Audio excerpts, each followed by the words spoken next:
Here are 17 tips and tricks to help you get started with your iPhone 17 or 17 Pro. Now, tip number 1, funny enough, is how to turn off liquid glass. You may love this, you may hate it, you may want to be able to see your text a little bit better. So in order to do that, you're going to open up your settings. We're going to scroll down to accessibility. Then you're going to click on display and text size. And then you can click reduce transparency, which is going to make things a whole lot easier to read. You can also check the increased contrast, which will also help with making things more easier to read and more visible. So definitely give this a try if you're having trouble reading things. Tip number 2 is adaptive power mode. Scroll down in your settings down to battery here.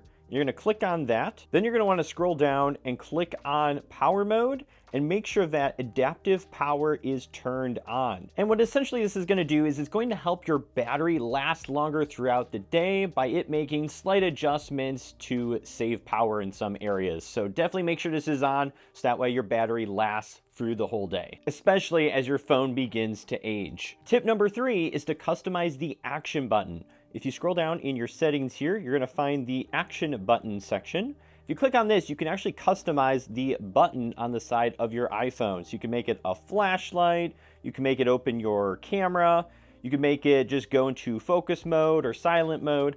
I personally like to have this on flashlight. It's something I use almost every day. So now all I have to do is click this button here and my flashlight turns on and it turns off, which I find very handy. But definitely scroll through these options and find something that is going to suit you well. Tip number 4 is to filter spam messages. Who doesn't get spam messages? Well, now with the new iOS 26, you can actually go into messages. I'm just going to open up apps here. Going to scroll to M for messages. Here we go. Going to open this up. And then what you're going to do is you're going to scroll down here to screen unknown senders. So if you ever get sent a message for someone who's not in your contact list, usually a spam message, you can actually filter them out. And then what you can do is you can go into allow notifications and you can actually select which ones you actually want to go through. So things like verification codes or urgent requests, those will come through. But you can also customize whether you want to turn these ones on or off. I'm personally going to leave these off, so that way if I get sent anything promotional or transactional, it's not going to send me a proper text message. It's not going to go into my main primary folder. It's going to go into a separate folder that I can access from my messages app. And on a similar note, there's also phone call screening, which is actually tip number 5. So heading over to the phone app under P in our apps, we can open up this. And in here, we can actually turn on screening. So if you scroll down, you'll see the screen unknown callers here.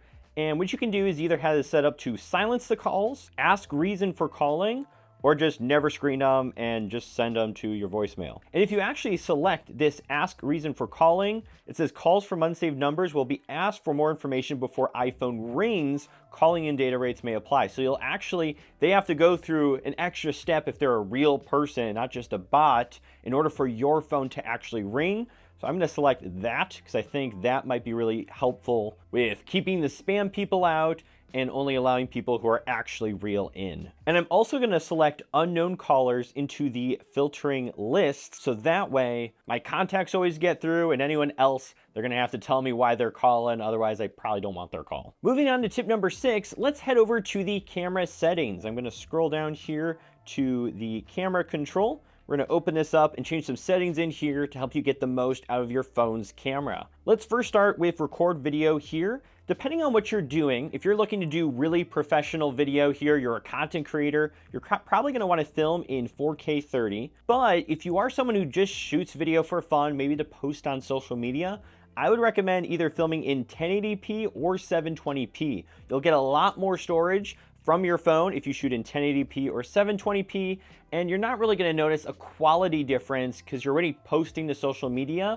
and they're already going to compress that file and make it low quality anyway. So I'd recommend either picking one of these top 2 options, and that's going to save you a lot of storage versus filming in 4K 30 where it's really going to eat up all your storage. I'd also recommend turning on enhanced stabilization. You want to make this as checked. Essentially what it's going to do is crop in on your video a little bit, but by doing so, it's going to help stabilize your footage so you don't have shaky footage. So make sure to have that turned on. It makes a big difference when you're filming videos. Also in here, you're going to want to make sure you have HDR video turned off. And essentially what HDR video is a very bright and saturated video that can look really, really great, but oftentimes is annoying for people who watch them on their phone because the brightness on your phone gets insanely bright, and it's really only meant for people doing more extensive video work, so make sure that's off. Most people do not like watching videos in HDR mode, so just keep it off. And then also in here, you want to make sure that you have lock white balance turned on. And what that's going to do is when you're recording a video, it's going to keep the color temperature consistent. And without getting too technical, what it's going to do is make your videos look good without the colors of your video constantly changing. So make sure you have the lock white balance on. And finally, one last section we do want to change in our camera settings is you want to make sure you have the grid and level turned on. What this is going to do is going to help you make sure you take photos that are straight and not crooked, but it's also going to help you align your photos to take things that look good. It's basically going to put essentially these little squares around your photo. That's really going to help you align your photo and make sure that you're either centered or that you're putting your camera and pointing it in the right place. So definitely have those on. They're really good guides to help you take good photos. Next, let's back out of the camera settings here and let's head over to the display and brightness settings. In here, you're able to change your appearance here from light or dark mode, or you can have it automatically switch when it's daytime and nighttime. I'm personally a dark mode fan, so I have that checked. So my apps and background are always a more dark color, but definitely pick your preference here. Another handy thing to change in here is the auto lock settings. So what this is going to do is how long can your phone screen stay on before it locks? And there's some times where my phone's on, I might not be touching it, and I don't want it to just turn off where I have to unlock it again. So I actually have mine set to 3 minutes. You can make it shorter if you want it to lock quicker when you're not touching it, or if you want it to stay on longer. This is a really handy thing to turn on and helps avoid annoyances of your phone just turning off by itself when you didn't want it to turn off. Now, another really cool thing to mess around with in terms of display is your lock screen widgets. So if I back out of here and go to wallpaper, you can actually customize your home screen. So if I click customize here, what I can actually do is add these little widgets in. So here, if I click, for example, I can knock these ones out and you can have things on your lock screen that you can quickly peek at. So I like to have the weather on here. You can go through all your different apps and find different widgets. So if I scroll down to the weather app here, I can click on this and I can view the different widgets I can put on my screen. I like this one because I like to see the temperature and everything like that on screen. And I also like to put my calendar up there just to see if anything's coming up. But you can totally customize these. There's a lot of apps that support different widgets that you can use. And for me now, every time I turn on my phone, I can quickly glance at the weather, what's coming up on my calendar, and I don't even have to unlock my phone. Now, another really cool thing that you can do for your lock screen is now 3D photos. And you can turn any photo into a 3D photo. So if I click on the background here, I'm gonna choose a different photo here. And for example here, let me just choose one of these nature photos I took. I'm gonna click on this one here that I took here at one of the local parks. And then what I can do is click this button right here and it'll actually turn it into a 3D photo. So it takes a second to generate. You can also zoom it out after it does that. But now when you move it, it might be a little hard to see, but let me just try and get this to where you can see it. You can see it's making this really interesting 3D photo effect. You should be able to see that a bit on screen.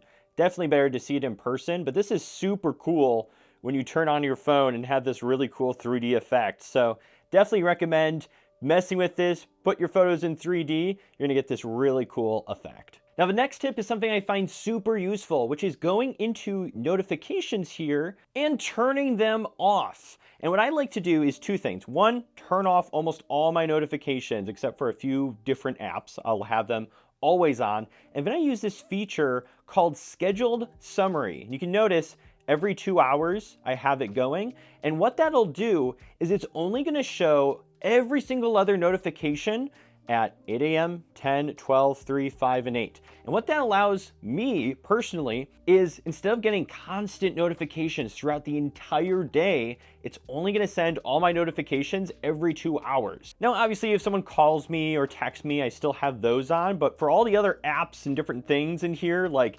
emails and social media and all these different things, I'm only gonna get those a few times throughout the day. So this really helps my focus, allows me to not constantly be looking at my phone. So definitely try this out. I think it's something that a lot of people don't really use. It can make a really big difference when using your phone. Now, another overlooked feature here that most people miss is this emergency SOS setting. So just in the main settings here, if you scroll down, emergency SOS, opening this up and making sure, number one, you know about call, withhold, and release, where you can actually call emergency services just by holding down one of the volume buttons and the side power button.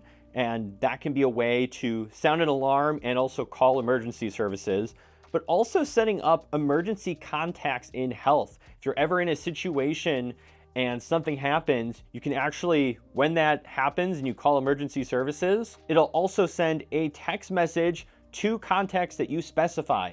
And that can make a really big difference, especially if you want to let loved ones know that something happened. This is something to definitely explore and set up. Now, in addition to these settings, there's actually some great accessories that you can get for your iPhone that's going to improve your experience. And if you actually click on the video on screen, I'm going to share with you some of the best accessories you can get for your phone right now that are going to make all the difference. So definitely check that video out, and I hope to see you over there.